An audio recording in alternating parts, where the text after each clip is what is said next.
Sa isang bansang puno ng ingay ng politika at kontrobersya, sino ang nagsasabi ng totoo? Sino ang nasa panig ng bayan? Welcome to Bayang Pinas, ang news channel na hindi takot maglatag ng katotohanan. Dito, pinag-uusapan natin ang mga isyong may kinalaman sa kinabukasan mo, politika, pamahalaan at ang tunay na kalagayan ng ating bansa. Hindi kami bayad, hindi kami bulag. Sa Bayang Pinas, ang boses ng mamamayan ang tunay na headline. Kaya kung sawang-sawa ka na sa mga baluktot na impormasyon at scripted na kwento, dito ka na. Dito sa Bayang Pinas, tayo ang bantay at boses ng bayan.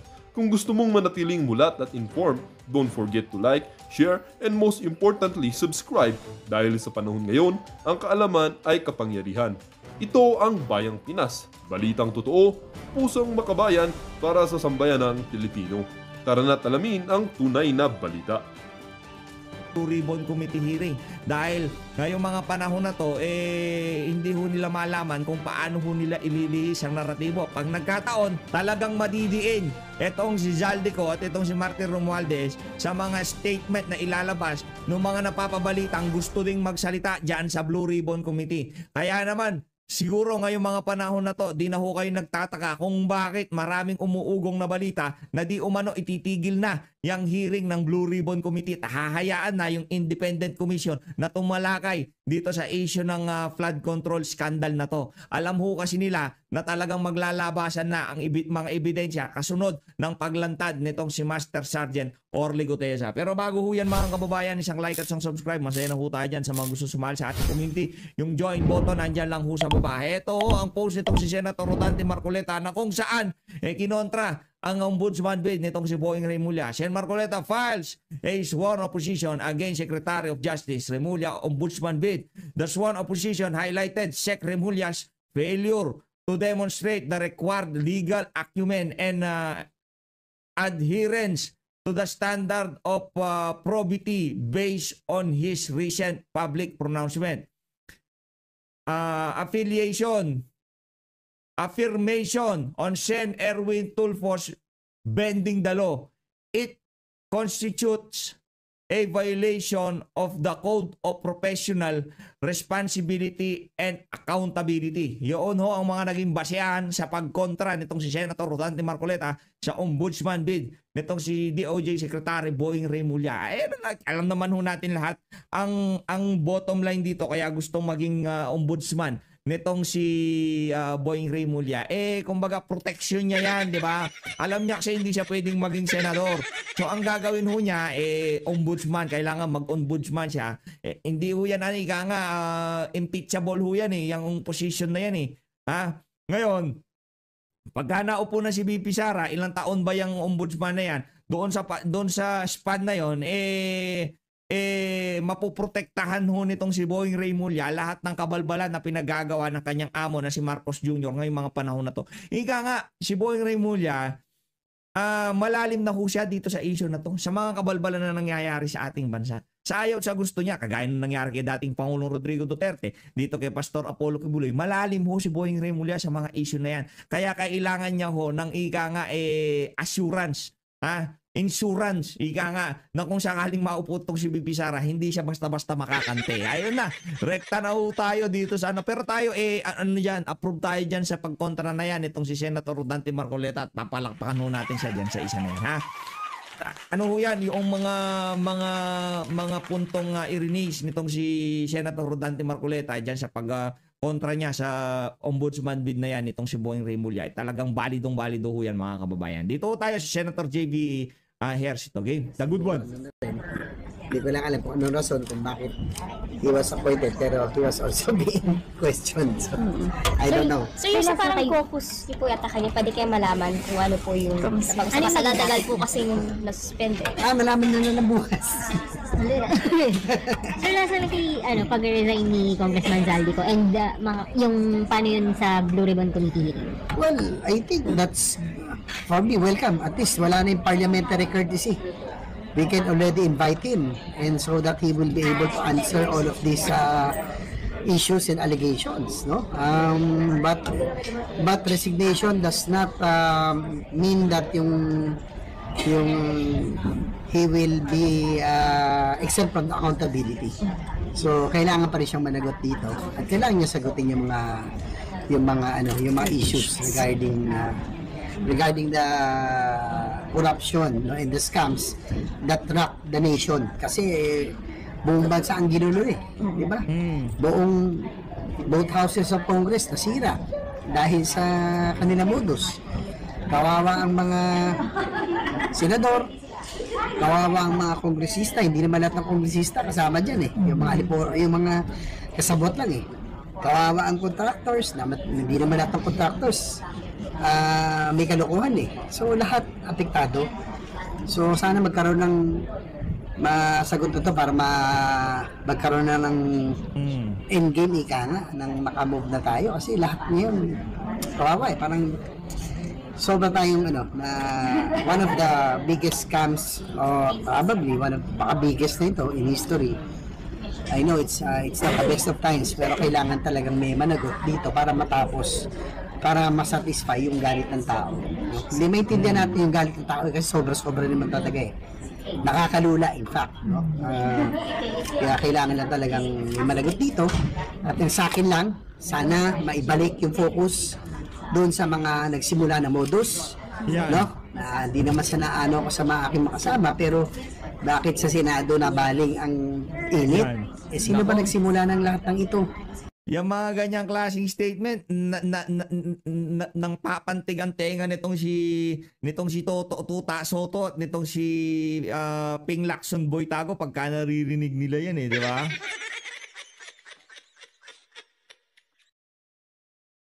Sino ba yung nagpasimuno ng parking ng mga pagbebenta ng projects, naglalako, di ba? Nung sagasa, hindi naman naririnig sa Senado wala naman naglalako rito, wala naman contractor dito Ang sa akin, kailangan malaman natin yung modus nang malagyan natin in aid of legislation, hindi na maulit, malagyan natin ng safeguards. Thank you, sir. Yan, Senator Bato tayo, Senator Bato. Executive session. Pwede malaman if meron bang impormasyon tungkol sa sinasabing rumored coup. Rumored coup kay BBM nung time nung may malabakang protesta. Executive session yun hindi namin pwedeng i-share sa inyo yung pag-usapan namin. Pero tanong yan, sir. Well, everything was taken up. Because what do you expect from me? To ask from them, National Security Council, National Intelligence Coordinating Agency. So, very, very crucial yung kanilang papel. So, you expect na matanong natin yan. But as to the contents of yung sagot nila, pag-usapan namin, I'm not at liberty to tell you. Kasi nga, executive session. Kahit kung may information lang sila, sir, about it? Kahit kung may information lang sila about it, sir? Basta executive session, kaya executive session para... Pero sir, bakit po liwanag sa inyo, meron bang national security threat ngayon? O nagkaroon ba? Walang, tanungin na lang niyo ko, some other time, huwag lang dito kasi obvious na senior ko sa inyo yung laman na aming pinag-usapan sa executive session. So yun na lang. Si Congressman Saldico, hindi na congressman na yun. I-invite niyo pa siya sa next Yan ang tanong. Kung may pag next hearing. Hindi naman siya. Ano ba para? Ano bang naririnig mo dyan? Kasi alam ko ngayon Thursday, dapat may hearing ngayon. Kasi pwede silang mag-hold day kasi walang plenaryo ngayon, di ba? Walang plenary session ngayon. O, di ba laging itinataon nitong si Ping Lacson Boytago yung hearing niya ng Thursday para tuloy-tuloy ang arangkada, ika nga walang istorbo. O ngayon, wala na. Ano ba? May nabalitaan ka ba na yung mga kasama ni Special Master Sergeant Gutesa magsasalita na rin? Talagang madidiin na yung mga amo nyo dyan sa Blue Ribbon Committee kaya ititigil nyo na. Kapal ng mga pagbubunga nyo. Siya covered ng interparliamentary courtesy, di ba? So, pwede siya maimbitahan. You think it was for the good that he stepped down from the House of Representatives, that he resigned, sir? Given yung dami ng accusations. It's not enough. Stepping down is not enough. What will be enough? What will be What enough? will be enough is thorough investigation. If it warrants prosecution, prosecution, and if it warrants conviction, conviction. That's what the people are looking for. Hindi sapat na bumaba lang siya sa posisyon niya. No, bakit sapat na? Kung kinakailangan talagang managot, managot. Pero Good. sa tingin niyo, mas madali na siya mapapadala sa hearing kasi nag-resign na po si Congressman Go. Mas pwede siyang imbitahan. Hindi na natin ma-violate yung tradition ng interparliamentary courtesy. Dahil hindi na siya congressman. Sir, ba, sir, sisipot dito yun? Whatever, sisipot siya o hindi, at least he will be issued warrant of arrest coming from the Senate kung hindi siya sisipot. Di ba? So aside from that warrant, kung lalabasan siya ng warrant from coming from the courts as a result of the cases being filed by DOJ, then marami siyang kinakaharap na warrants. Pero sir, sa minority, isusulong nyo na i-contempt siya pagka hindi siya dumalo. Of course, of course, of course. Pero sir, Sorry, paano pero yung sir. contempt hindi mahanap sir until now. Kaya nga i-contain mo dahil hindi magpakita. But Oh. it's not in the country, sir. How easy will it be? Yeah. Bakit? Ang labo naman ng mga to. Nung kay Arnie Tevez, nung nagkakaroon ng hearing sa Senado, kinontent siya kahit nasa ibang bansa siya. Pag natapos na yung 20th Congress, edi malilip yung contempt niya.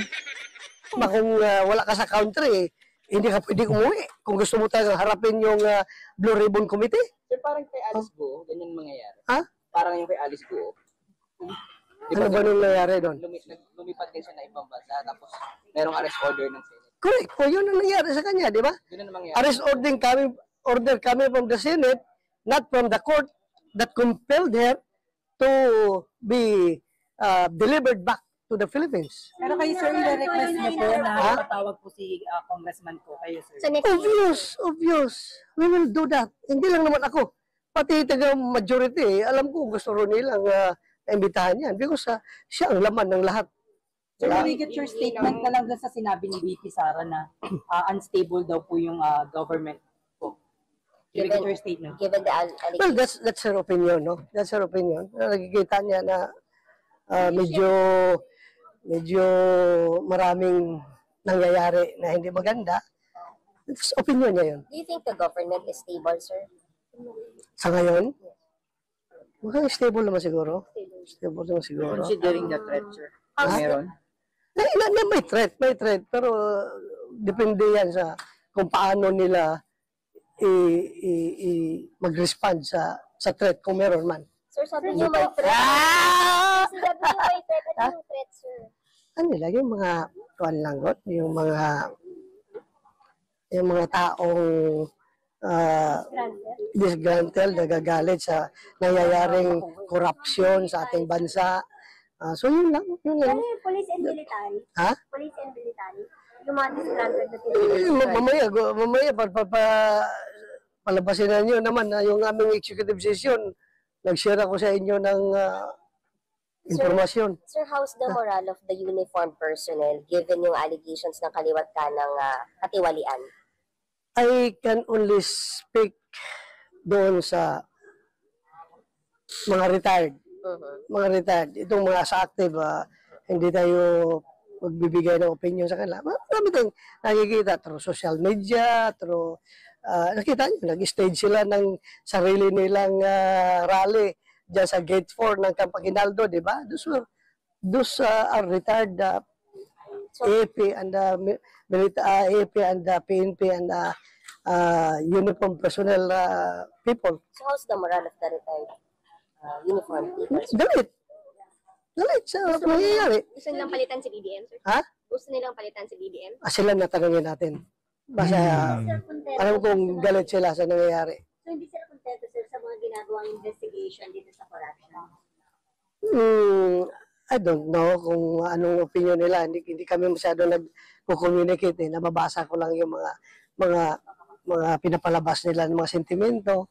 Enough ba yung galit nila to pursue a threat to this government, sir? Well, any form of dissatisfaction, however significant it may be if it snowballs into something bigger, then it will constitute a threat. Di ba? But right now, Kung hindi yan ma-address, magkakaproblema tayo dyan. future, Aside from being a Filipino, they are people coming from, they are retired officers na pwede rin may certain degree of influence pa rin sa komunidad. Ha? So whatever happens, naka-ready naman si BP Sara. Ha? Ano naman yung mangyari? Naka-ready si BP Sara. Mahirap na. Ewan ko sa inyo. Ikaw na sumagot, just tanong mo. Ano sumagot? sir, yung sinasabi, Ito kasi ang problema sa mainstream media sa ating bansa, puro basura at anak ng toka, puro intriga, umikot doon sa merong kuplat, merong ganito, sa bagay. Ang kasi ang idea diyan dapat talagang puro sensational yung mga ibabalita nila para mas kumita yung mga amo nilang mga politiko din. Ito, dito tayo kay Senator Rodante Marcoleta, mga langya talaga kayo. Ituloy natin to, sige, tapusin na natin to. pwedeng ma-develop na threat, future yon. Not Future, 50%, not future kapag hindi na-address. Pag hindi na-address, yun lang, dapat i-address kagad. Sir, anong comment nila doon sa mga binitawan na tirado ni SB Cheese kahapon? Ne? SB Cheese kahapon. Nagagamit lang ba talaga yung pangalan ng mga senador, sir? Or guys talaga sila? Nahirap na maging spokesperson nila. Sila na lang tanungin mo. Meron naman silang they have enough reasons to believe kung talaga bang yung allegation sa kanila ay totoo o hindi. Sila na lang tanungin nyo. So, hindi ka kasama doon sa list na nagkaroon ng insertion for this year? Ayun no. Basta ako, lahat ng mga sinabit sa akin ng mga request ng mga gobernador, mga mayor, barangay kapitan, ng mga farm to market roads, mga munisipyo, mga sinabit ko sa finance committee.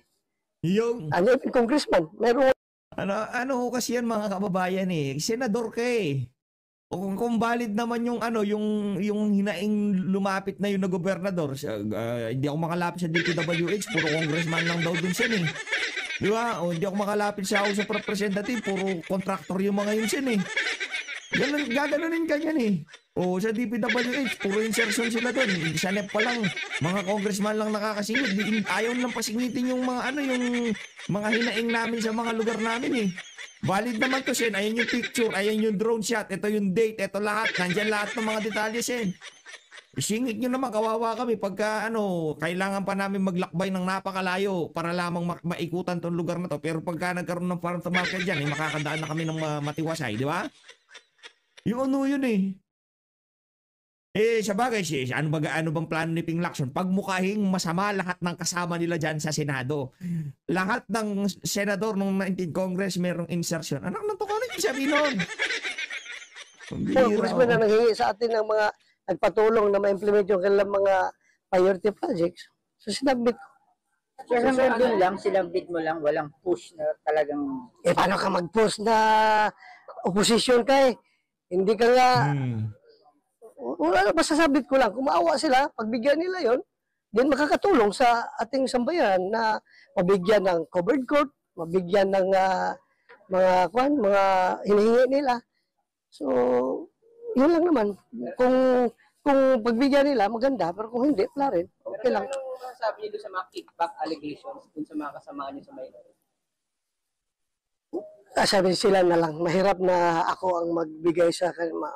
Hindi maganda. Sila na lang tanungin nyo. okay. Thank you. Sir, ni BP kahapon. Ano po pinagmitingan niyo ni BP kahapon? Nagkataon lang yun na dineliberate yung budget of the Office of the Vice President dito sa umaga. Then after that,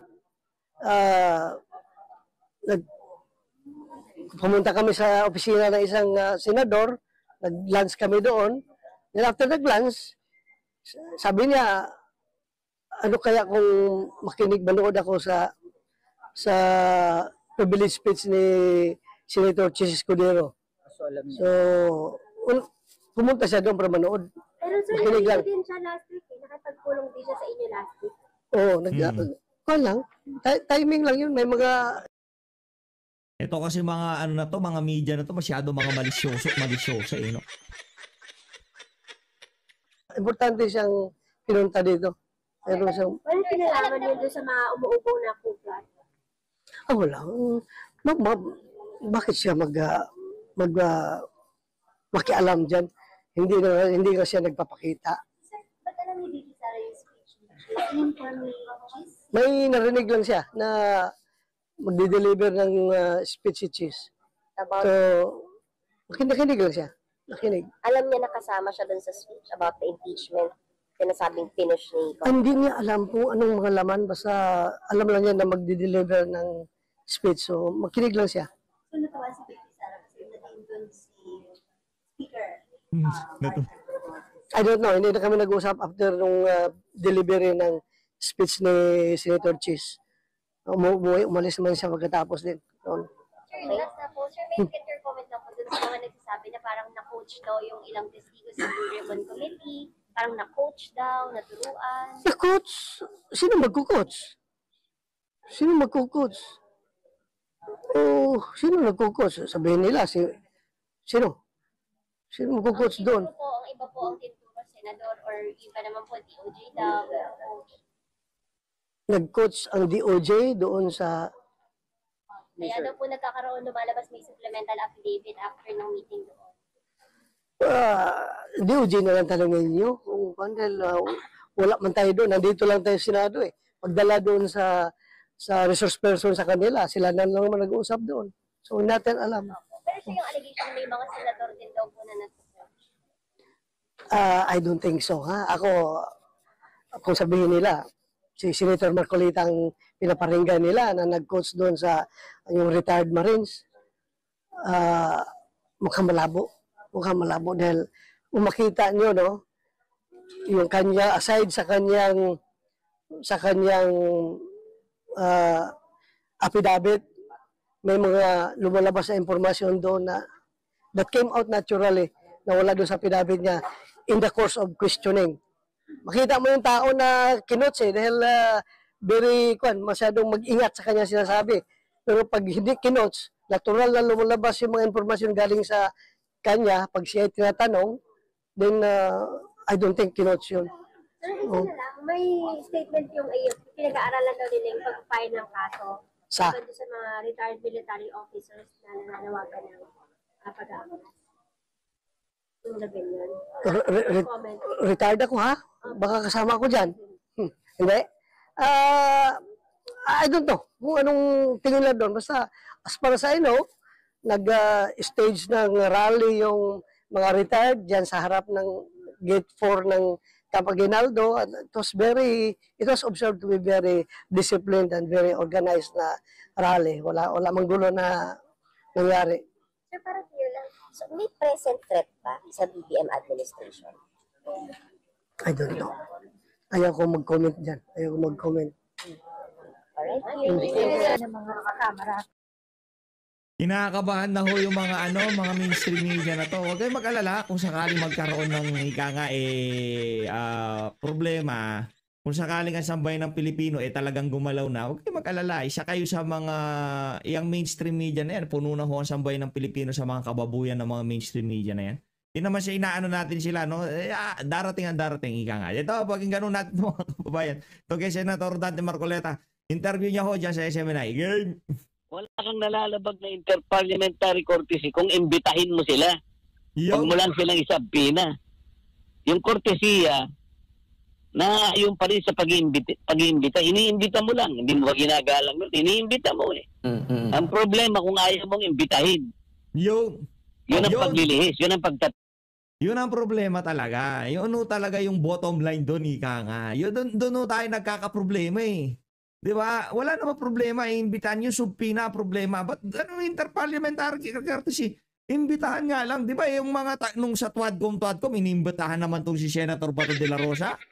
Iniimbitahan naman itong si Senator Christopher Bongo. Hindi lang sila dumadalo. Pero hindi sila sinusubpina. Yun ang problema dito kay dito kay Ping Lacson Boy Tago. Di ba? Tatakit. Oo. Inimbita ko na nga si Congressman Toby Chango. May problema ba doon? Meron ba akong nilabag doon? Wala. Voluntary siyang pumunta.